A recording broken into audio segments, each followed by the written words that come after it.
Meus amigos e meus irmãos, bom dia. Bom dia, boa tarde e boa noite. É sempre bom nós fazermos um esclarecimento sobre o que muitos chamam de dom de línguas. E não é um termo devidamente adequado, não é um termo adequado. Nós vamos falar alguma coisa sobre glossolalia e xenoglossia. Vamos ver que são dois fenômenos diferentes que aconteceram com características diferentes e não podem ser confundidos.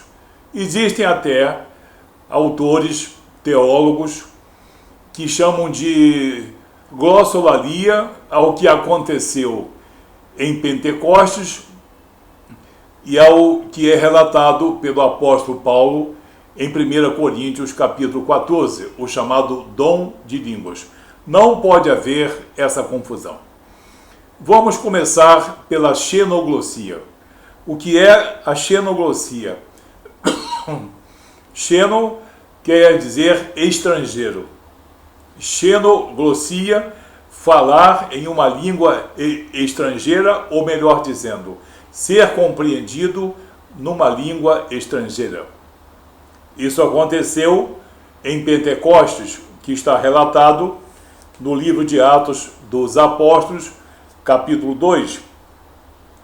O que nós lemos aqui a partir do versículo 5? Ora, estavam habitando em Jerusalém judeus, homens piedosos, vindos de todas as nações debaixo do céu. Quando, pois, se fez ouvir aquela voz, afluiu a multidão que se possuiu de perplexidade, porquanto cada um os ouvia falar em sua própria língua. Estavam, pois, atônitos e se admiravam, dizendo: Vede, não são, porventura, galileus todos esses que estão aí falando? E como os ouvimos falar, cada um em nossa própria língua materna? Somos partos, medos, elamitas e os naturais da Mesopotâmia, Judéia, Capadócia, Ponto e Ásia, da Frígia, da Panfilha, do Egito e das regiões da Líbia, nas imediações de Cirene, e romanos que aqui residem. Todos, atônitos e perplexos, interpelavam uns aos outros: que quer dizer isso? Outros, porém, zombando, diziam: estão embriagados. Xenoglossia.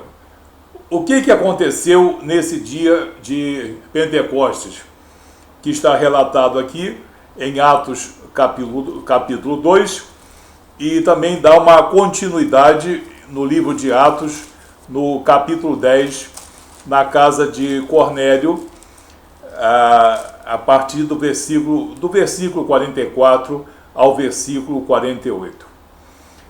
O que é essa xenoglossia?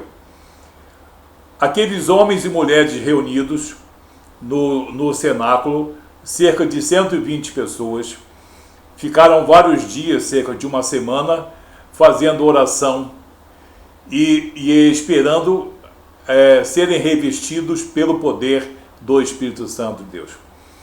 Então, veio aquele som, como o som de um vento forte, as línguas de fogo, e eles passaram a falar em línguas. O que isso significa? Eles eram homens galileus. Eles estavam falando, cada um falando em um idioma diferente? Não. O que aconteceu é que esses homens e mulheres, galileus principalmente, como Pedro, que estavam falando em Galileu, que é um dialeto aramaico, eles estavam louvando a Deus, dizendo uma verdade que lhes veio revelada dos céus. Porém, continuando a falar em Galileu, eles eram entendidos pelos outros povos como se estivessem falando nos seus idiomas originais. Ou seja, os galileus não falaram em outras línguas. Eles foram entendidos, compreendidos em outras línguas. Então, os galileus estavam falando galileu. Ninguém estava falando árabe, ninguém estava falando nenhum outro idioma, mas eles estavam louvando a Deus em seu próprio dialeto. Mas foram compreendidos os diversos povos, cada um compreendeu em sua língua materna, tendo o Espírito Santo como interlocutor, como, digamos, tradutor simultâneo. Mas os galileus não falaram em línguas, eles falaram em galileu, porém foram compreendidos pelos estrangeiros em suas línguas naturais. Então foi uma coisa o quê? Inteligível.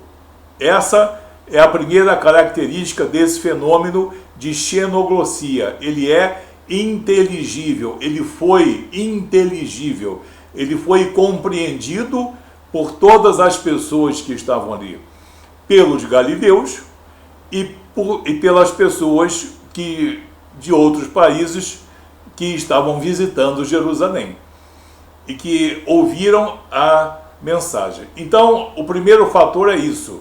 Foi um fenômeno inteligível.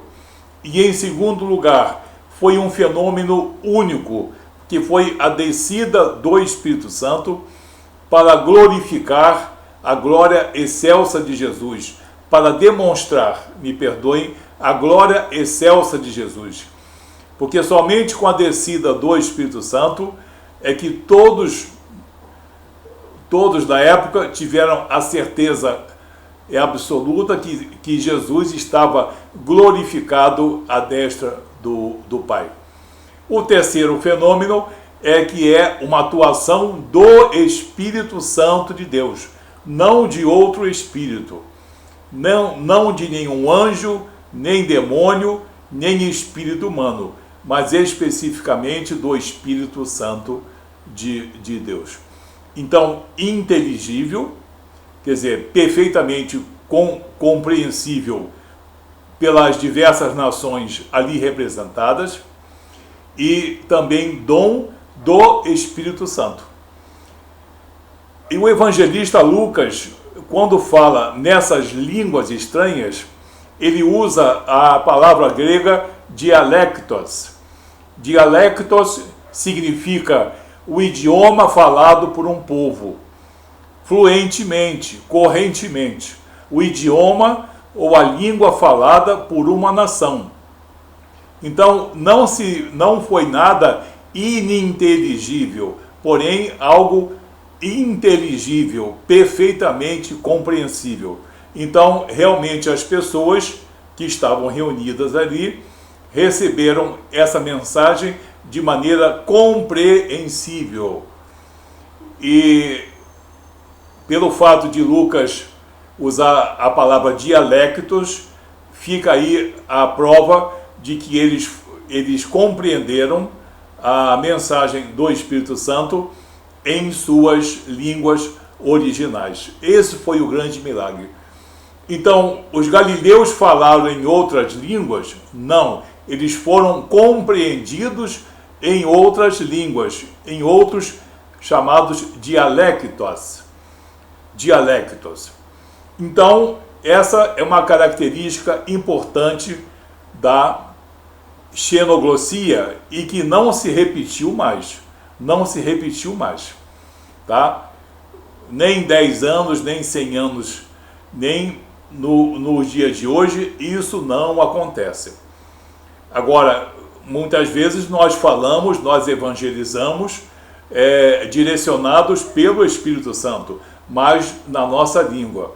Nós profetizamos, como diz Paulo, porque quem profetiza edifica toda a igreja. Agora, temos outro fenômeno chamado glossolalia. Alguns chamam de glossolalia. Eu prefiro chamar de glossolalia. Glossolalia já é um fenômeno diferente. Nada tem a ver com Pentecostes. Foi o quê? O que é? Está descrito em 1 Coríntios, capítulo 14, pelo apóstolo Paulo, quando ele fala: o dom de profecias é superior ao dom de línguas. Quem ler o capítulo 14 vai, no caso, compreender bem. Eu só vou citar alguns versículos. O versículo 7. E assim que instrumentos inanimados como a flauta ou a cítara, quando emitem sons, se não os derem bem distintos, como se reconhecerá o que se toca na flauta ou o que se toca na cítara? Paulo já está dizendo de alguma coisa que é ininteligível. Assim também vós, no 12 agora, assim também vós, visto que desejais dons espirituais, procurai progredir para a edificação da igreja. Principalmente profetizar, proclamar, anunciar o evangelho. E no 13, pelo que o que fala em outra língua deve orar para que a possa interpretar. Deve orar para que a possa interpretar. Então está provado que esse chamado dom de línguas, a que se refere Paulo, na igreja de Coríntio, não se trata de uma língua inteligível, mas de uma língua ininteligível. Na verdade, não é uma língua, porque Paulo não usa aqui a palavra grega dialectos. Ele usa o termo grego laleo.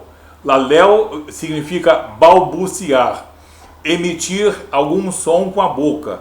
Não se trata de falar, me perdoe, a língua dos anjos, uma língua especial para se falar com Deus, uma língua especial para se falar com o Espírito Santo. Não. Se trata de uma série de emissão de sons ininteligíveis. Se você for, no caso, visitar uma igreja hoje pentecostal, eles falando em línguas, ninguém realmente entende. Mas a pessoa está num estado de êxtase. Trata-se de um estado de êxtase espiritual. Não se trata de uma atuação do Espírito Santo, mas do próprio Espírito da pessoa, que durante a sua adoração, durante o seu louvor, ela se encontra em estado de êxtase. É uma condição neuropsíquica que algumas pessoas atingem e é uma coisa pessoal. Não se trata de uma santidade maior, não se trata de uma eleição.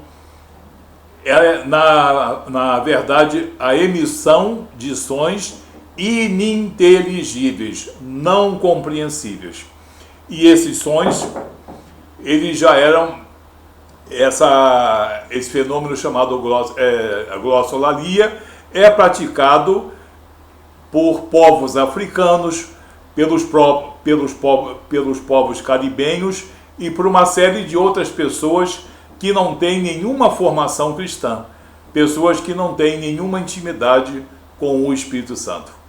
Então, glossolalia é uma coisa e xenoglossia é outra coisa. Xenoglossia é inteligível, ou melhor dizendo, foi algo excepcional que não se repetiu e que está narrado em Atos capítulo 2 e Atos capítulo 10, que foi a mensagem do Espírito Santo ser compreendida por todas as pessoas presentes. Agora, a glossolalia é a emissão de sons ininteligíveis, que é um estado de êxtase, é um estado de digamos, prazer espiritual entre a pessoa e o seu Deus. Muito bem, é uma coisa pessoal. Não é, por favor, língua de anjo, não é uma língua especial para Deus, é um estado pessoal da pessoa fazer a sua adoração. Não vamos dizer que o Espírito Santo não esteja nesse meio, está, porque no caso praticado, quando é praticado por pessoas cristãs. Agora, pessoas não cristãs que adoram deuses estranhos nas regiões da África, nas regiões caribenhas, também tem o fenômeno chamado glossolalia. Então, nada tem a ver o dom de línguas, entre aspas, de Atos dos Apóstolos, capítulo 2, com a glossolalia que Paulo relata em 1 Coríntios 14. Então, não vamos deixar essa confusão, ok? São dois fenômenos diferentes, xenoglossia e glossolalia. A xenoglossia foi um dom do Espírito Santo que não se repetiu, não se repete, e foi inteligível, perfeitamente inteligível pelos diversos povos, por todas as pessoas presentes. Agora, a glossolalia é uma emissão de sons, laleo, uma emissão de sons que até pessoas de outras religiões também podem ter. E parecem ser duas coisas, digamos, idênticas, porque as pessoas não pesquisam devidamente os dois fenômenos e querem fazer muitas vezes uma apreciação mais apologética, mais pessoal, e com isso fogem à verdade. Eu espero que com essa explicação eu tenha auxiliado vocês. Que Deus abençoe vocês em nome de Jesus.